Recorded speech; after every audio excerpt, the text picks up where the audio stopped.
வாங்க எது எப்படில இன்னைக்கு தக்காளி ரசம் எப்படி வைக்கலான்னு பார்க்கலாம். அதுக்கு நான் 2 தக்காளி எடுத்திருக்கேன்.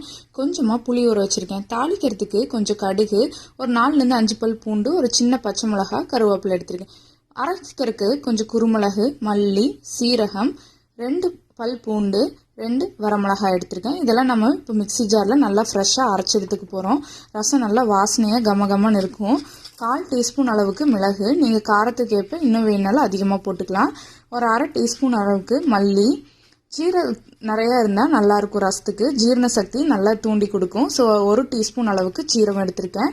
2 பல் பூண்டு, கொஞ்சம் அந்த 2 வரமிளகா, கொஞ்சமாக கருவேப்பிலை ஆட் பண்ணி நல்லா பவுடர் பண்ணி எடுத்துக்கலாம்.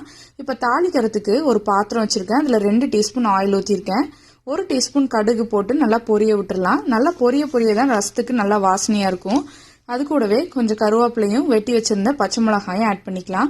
பூண்டை நல்லா நசுக்கி ஆட் பண்ணிட்டா தான் ரசம் நல்லா வாசனையாக மணமாக இருக்கும். அந்த பவுடரையும் இப்போ நம்ம ஆட் பண்ணிக்கலாம். இதை நல்லா ஒரு நிமிஷம் ஆயிலில் நல்லா ஃப்ரை பண்ணிக்கலாம்.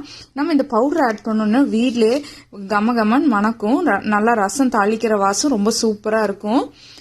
இது கூட மெயினான ஒரு இன்க்ரீடியன்ட்னு பார்த்தா பெருங்காயம். இது ஒரு 1/4 டீஸ்பூன் ஆட் பண்ணிக்கலாம்.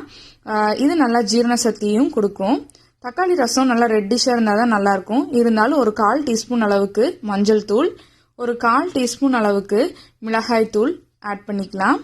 நான் தக்காளியை நல்லா மிக்சியில் அரைச்சி வச்சுருக்கேன். அதை உள்ளே ஆட் பண்ணிக்கலாம். இல்லைன்னா நம்ம கையில் கரைச்சி கூட எடுத்துக்கலாம். கூடவே ஒரு 3 டீஸ்பூன் அளவுக்கு புளி கரைச்சி எடுத்திருக்கேன். இது திக்காக இருக்குது. இது போதுமான அளவு இருக்கும். தண்ணி நம்ம ஒரு 3 கப் போல் தண்ணி ஆட் பண்ணி இப்போ கொதிக்க வச்சுக்கலாம்.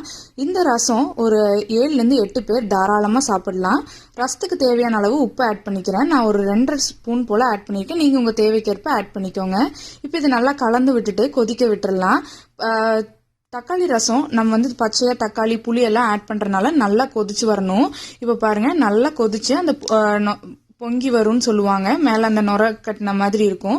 அப்படி வந்துச்சுன்னா ரசம் ரெடி ஆயிடுச்சுன்னு அர்த்தம். நம்ம கொத்தமல்லி தலையை போட்டு சூப்பராக ஆஃப் பண்ணிடலாம். இப்போ வீடே கமகமங்கிற இருக்கிற அளவுக்கு ரசம் சூப்பராக ரெடி ஆயிடுச்சு. அவ்வளோதாங்க. நீங்களும் இந்த ரெசிபியை ட்ரை பண்ணி பாருங்கள். உங்களுக்கு பிடிச்சிருந்தா லைக் பண்ணுங்கள், ஷேர் பண்ணுங்கள். இதான் ஃபர்ஸ்ட் டைம் நம்ம சேனலை பார்க்குறீங்க அப்படின்னா எது எப்படிக்கு சப்ஸ்கிரைப் பண்ணிவிடுங்க. இன்னொரு நாள் எது எப்படி செய்யலான்னு பார்க்கலாம். பாய்.